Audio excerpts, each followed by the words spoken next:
when we define expressiveness in Emergenetics, it's in terms of how do we express ourselves to the world at large.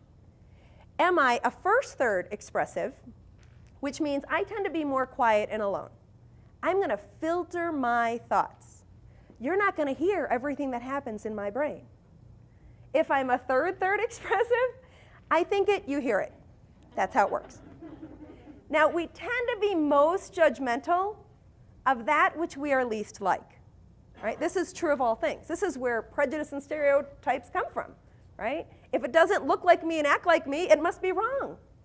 Versus it looks like me, it acts like me, it talks like me, it thinks like me, it must be brilliant. Right? Because I'm brilliant, it looks like me. So we tend to be most judgmental of that which we're least like. So our first third expressives tend to be most judgmental of our third expressives. They're thinking, you can't possibly know anything because you haven't stopped talking long enough to think about it.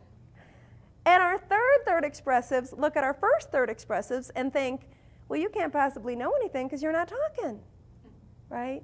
And we need to bridge those barriers and understand those differences. Now our second thirds, because some of you are wondering, you're like, great, you've talked about these and you've talked about these. What happens in that middle group?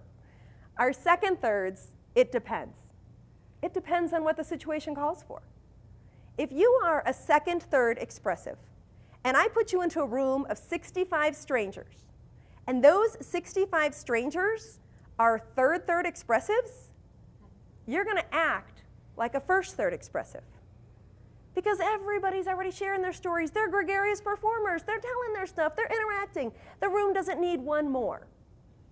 If I take that exact same person, that second third expressive, and I put them in a room of first third expressives, now they look like third expressives.